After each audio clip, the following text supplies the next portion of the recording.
زما د زړه قرار راسه ډېر کړېدل یمه بس ته په خلاصه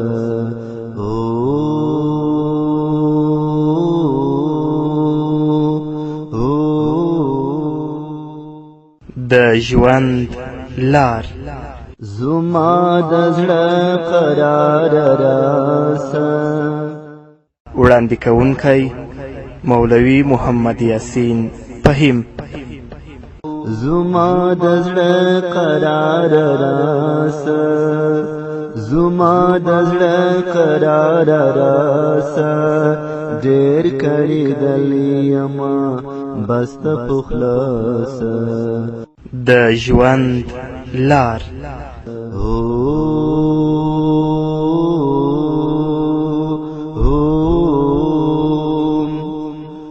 بسم الله الرحمن الرحيم.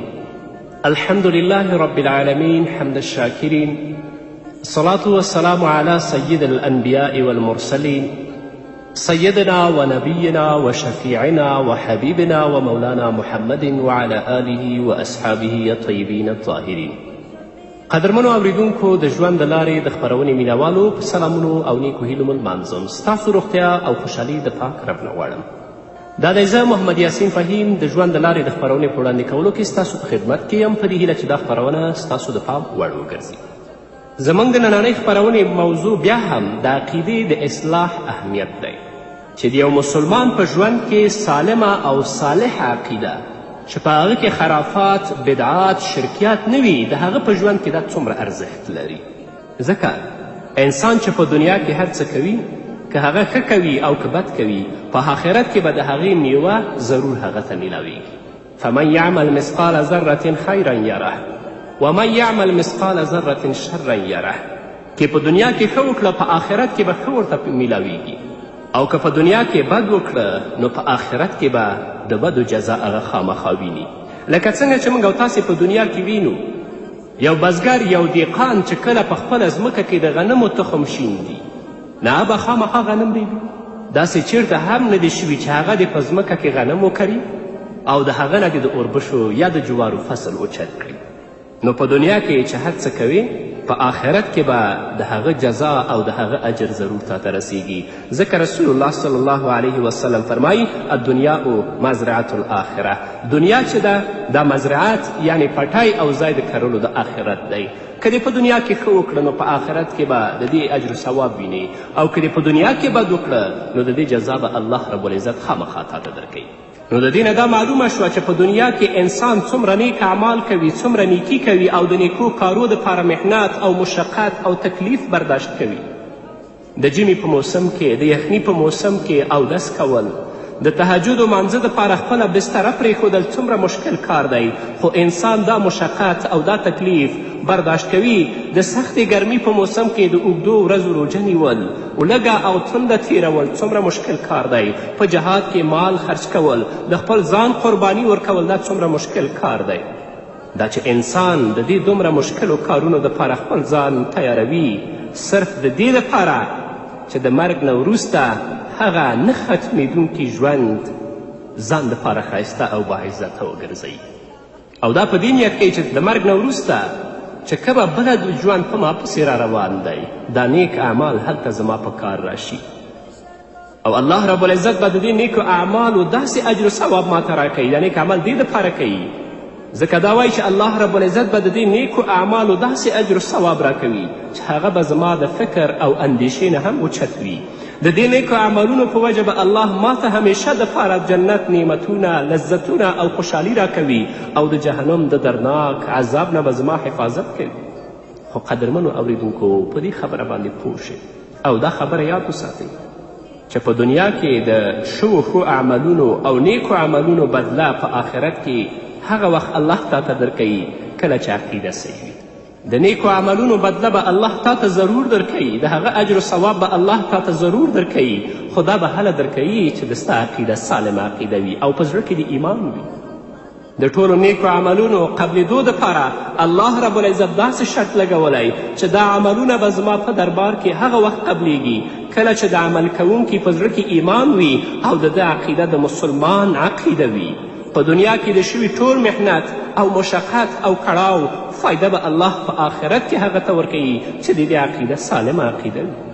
او که خدای مه کړه عقیده خرابه وي نوم خو د مسلمان وي او عقیده یې داسې اختیار کړې وي چې د کافرانو عقیدې سره تړون لري یا د هغه نه هم پورته وي، نو د دې په وجه چې څومره محنت او څومره کړاو او څومره تکلیف دې په دنیا کې ویستلی دی دا ټول به د دې ضایع شي. نن زموږ ډېر وروڼه دي نیک عملونه کوي، نیکو عملونو ته یې مخه کړې په دې نیت باندې، په دې عقیده باندې چې الله به د دې اجر و ثواب ماته راکوي، خو دې ته متوجه شوی نه ده چې آیا دا کم کار زه کوم دا د الله کلام سره تړاو لري او که نه، د محمد رسول الله صلی الله علیه وسلم د لارښوونو سره تړاو لري او که نه. زه به تاسو ته یو مثال در وښیم. موږ ځو زیارت ته په نامه د ثواب باندې، په نامه د عبرت باندې، په نامه د دې باندې چې په دې نیت باندې چې الله موږ ته ثواب راکړي او هغه مړو ته دعا وکړو. خو هلته چې کله لاړ شي څوک د زیارت دروازې ښکلوي، څوک هلته جنډې بندوي، څوک پکې زنګو اچوي، څوک پکې نظرونه کوي او څوک د هغه ځای نه مالګه او خاوره راوړي، دا ټول په نیک عمل کوي بیچاره. خو د دې پر ځای چې د دې عمل الله په دربار کې قبول شي د عمل مردود او دا د الله په غضب او په لعنت کې گرفتاره. نو عقیده د انسان په اعمالو کې ډېر ضروري شی دی، ځکه الله رب العزت د اعمالو د قبولیت دپاره د ایمان شرط لګولی. که ایمان وي، عقیده سالمه وي، نو اعمال به قبلیږي، او که ایمان نه وي نو هیڅ یو عمل اگر که ډېر لوی وي د الله په دربار کې به د قبولیدلو قابل نه وي. الله رب العزت په قرآن مجید کې په مختلف انداز سره د ایمان او د عقیدې شرط موږ ته بیان کړی دی. لکه چې فرمایي من عمل صالحا من ذکر او انثى وهو مؤمن فلنحيينه حیاة طیبة ولنجزینهم اجرهم باحسن ما كانوا یعملون. الله وایي کوم سړی چې هغه نیک عمل وکړي، که هغه ښځه وي او که هغه نر وي، هغه انسان چې نیک عمل کوي که هغه ښځه وي او که هغه نر وي، خو په دې شرط چې هغه مؤمن وي، نو الله وایي موږ به هغه ته پاک ژوند ورکړو، پاکیزه ژوند به ورکړو او ښه بدله به په آخرت کې الله وایي موږ هغه ته ورکړو. نو په دې آیت کې الله رب العزت د نیکو عملونو ښه بدله میلاویدو دپاره د مؤمن کېدو شرط لګولی. په بل ځای کې الله فرمایي فمن یعمل من الصالحات وهو مؤمن فلا کفران لسعیه وانا له کاتبون. الله وایي کوم کس چې د ایمان شرط سره چې یعنی مؤمن وي هغه نیک عملونه کوي، نو د هغه د محنت ناقدري به نه کیږي. یعنی الله رب العزت به هغه ته د خپل د محنت او د مشقت چې په دنیا کې په نیکو عملونو کې کړی د هغه بدله به الله ورکوي، خو په دې شرط چې د هغه عقیده پاکه وي.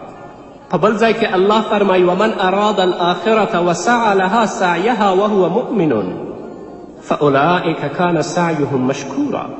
الله فرمایي کوم سړی چې د آخرت کامیابي حاصلول غواړي، کوم سړی چې د آخرت د کامیابي حاصلول غواړي او د ایمان شرط سره هغه دپاره محنت هم کوي، نو د هغه محنت فایده به الله وایي ضرور دې ته ورکول کیږي او هغه ته به د هغه د محنت میوه ضرور میلاویږي. دا درې آیتونه چې ما تاسو ته ولوستل دا د نمونې په طور دي.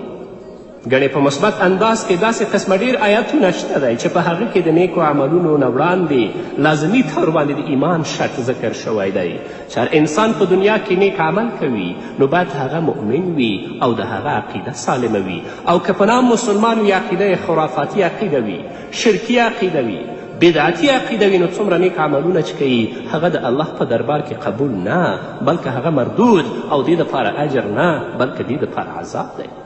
نو قدرمنو اوریدونکو راشئ د هر څه نه مخکې د خپل د عقیدې په اصلاح کې کوشش وکړئ، عقیده پاکه کړئ.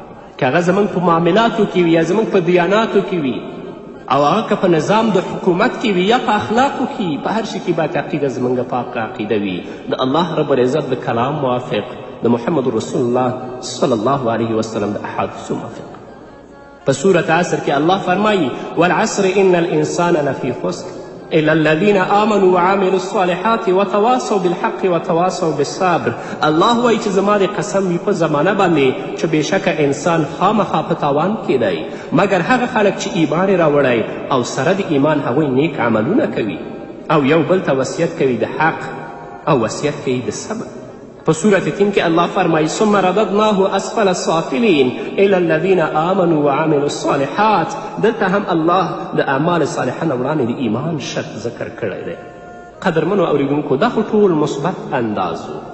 دغه شان په منفي انداز سره هم دا مضمون الله رب العزت په قرآن مجید کې بیان کړی دی چې د کافرانو څومره هم نیک اعمال وي، د قیامت په ورځ به د هغوی هیڅ حیثیت نه وي او هغوی ته به هیڅ قسمه بدله هم نه میلاویږي. د سورت کهف په آخر کې الله رب العزت فرمایي قل هل ننبئکم بالاخسرین اعمالا الذین ضل سعیهم فی الحیاة الدنیا وهم یحسبون انهم یحسنون صنعا اولئک الذین کفروا بآیات ربهم ولقائه فحبطت اعمالهم فلا نقیم لهم یوم القیامة وزنا. الله رب العزت محمد رسول الله صلی الله علیه وسلم ته وایي ته دوی ته ووایه چې آیا موږ تاسو ته داسې خلک وښیو چې هغوی د اعمالو په اعتبار سره بلکل په تاوان کې دي. قل هل ننبئکم بالاخسرین اعمالا. داسې خلک به موږ تاسې ته وښیو چې هغوی د اعمالو په اعتبار سره بلکل په تاوان کې دي. الله وایي دا هغه خلک دي چې د هغوی په دنیا کې شوي ټول محنت ضایع شو، برباد شو. الذین ضل سعیهم فی الحیاة الدنیا. دا هغه کسان دي چې د هغوی په دنیا کې شوي ټول محنتونه، تکلیفونه او کړاوونه برباد شو، ضایع شو. او الله فرمایي هغوی د ناپوهتیا په وجه په دې خیال کې دي چې دوی ښه کوي.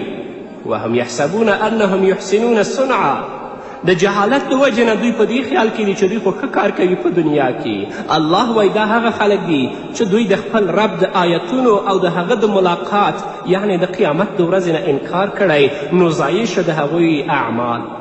د قیامت په ورځ به موږ الله وایي د هغوی د نیکو عملونو ذره برابر هم وزن قایم نه کړو.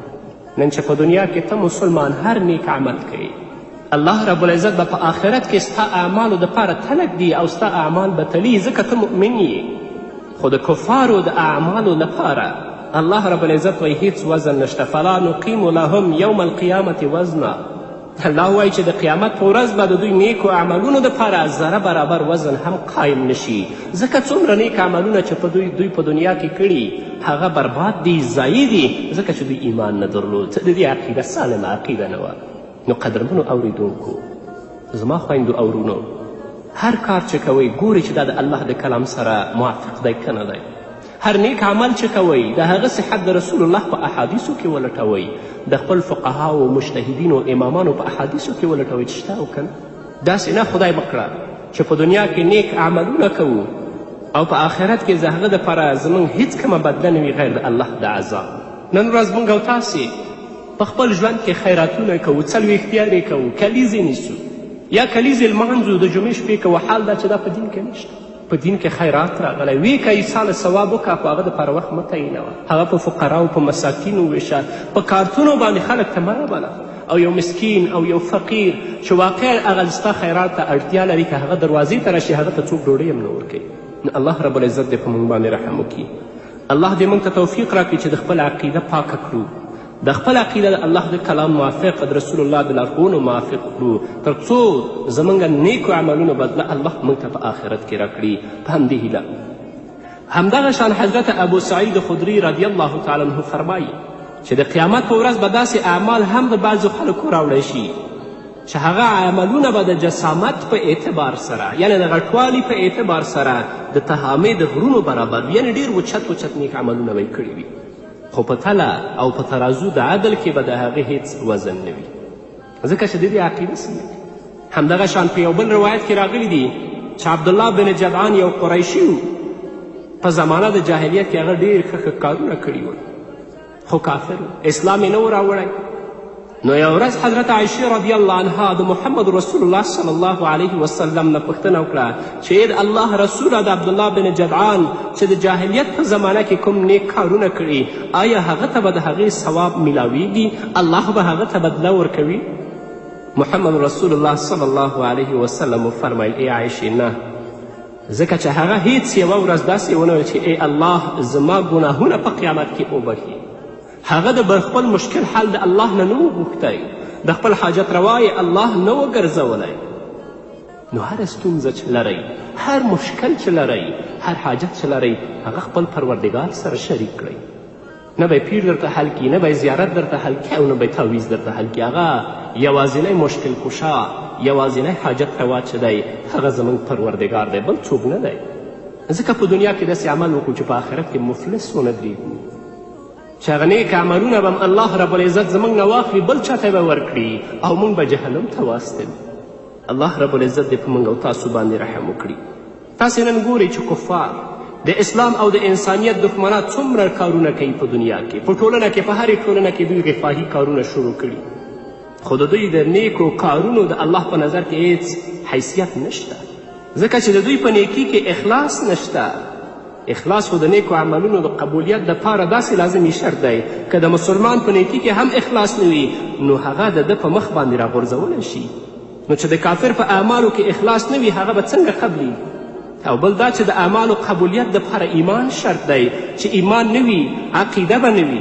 نو څومره هم چې نیک عملونه کوي، اگر که ډیر غټ غټ اوچت عملونه اوسیږي نو هغه د الله په دربار کې هیڅ کم حیثیت نه لري، او د دې نیکو عملونو لپاره به الله رب العزت په آخرت کې هیڅ کمه تله هم نه برابروي.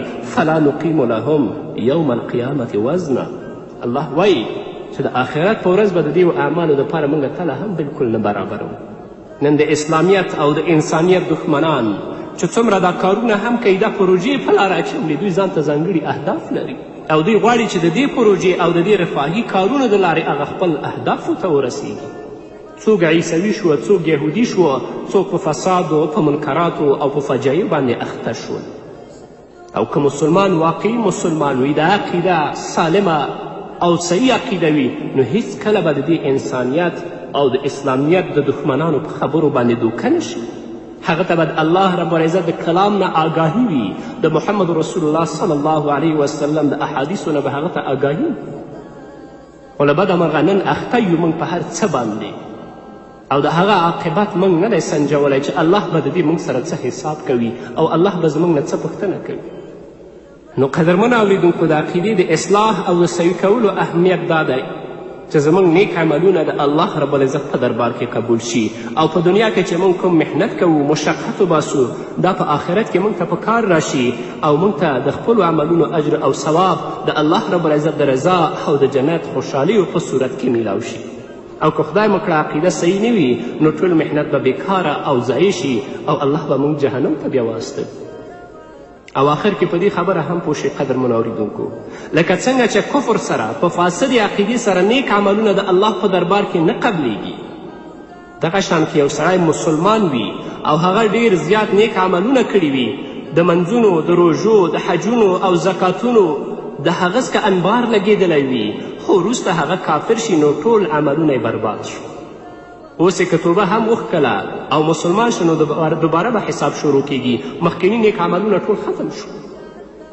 نو قدرمنو اوریدونکو، ډیره د یېرې خبره ده د فتنو په دې دور کې د دین نه د لرې کېدو په وجه ډیر نوي تعلیم یافته خلک او ډیر هغه خلک چې البته تعلیم یافته هم نه دي، اسلامي احکام هغوی څخه ګپ ښکاري، په هغه باندې ټوکې او مسخرې کوي، د ګیرې په باره کې اعوذ بالله لاندې باندې خبرې کوي، یا د مانځه په باره کې وایي چې دا د پورته کېدو او د اوچتېدلو نوم دی، یا ګیره سپکه ګڼي، او یا وایي چې روژه خو هغه کس نیسي چې هغو په کور کې د خوراک دپاره څه نه وي.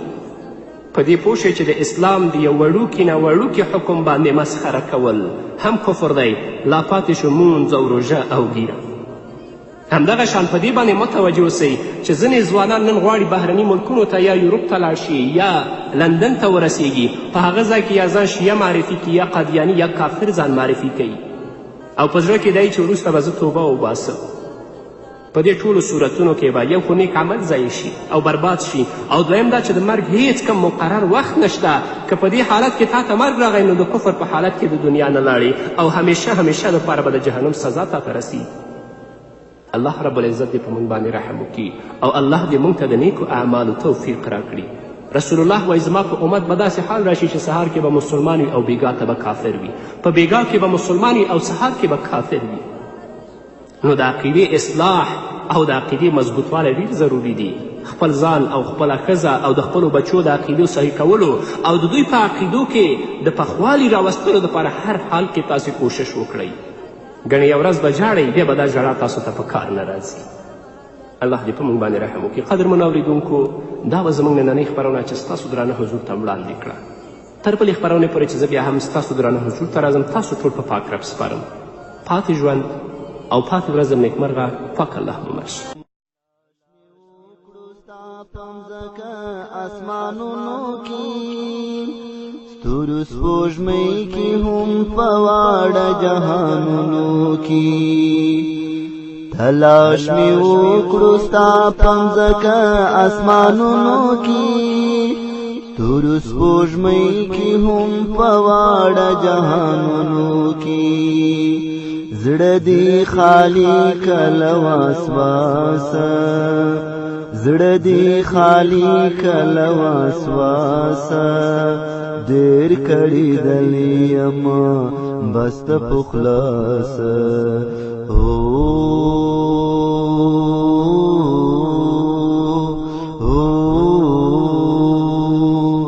زما د زړه قرار راسه زما د زړه قرار راسه ډېر کړي دلې یم بس ته په خلاصه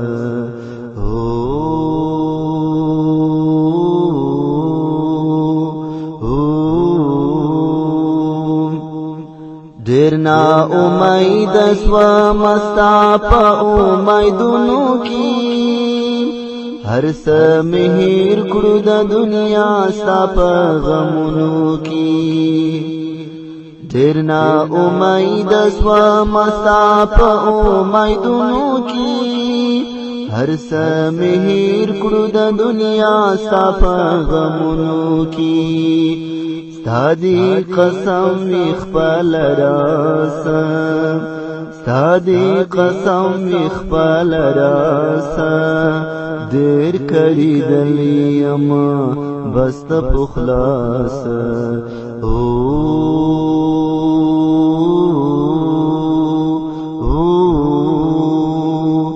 زما د زړه قرار راسه زما د زړه قرار راسه ډېر کړي دلې یم بس ته په خلاصه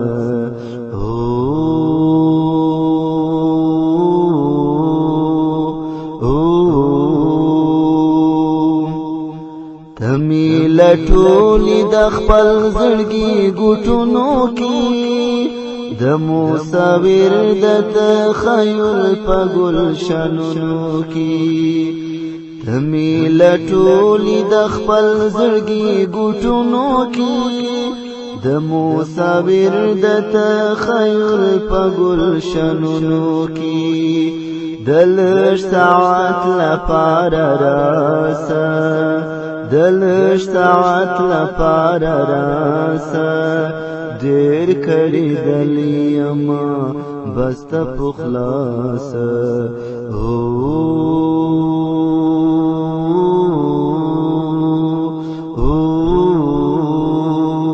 زما د زړه قرار راسه زما د زړه قرار راسه ډېر کړي دلې یم بس ته په خلاصه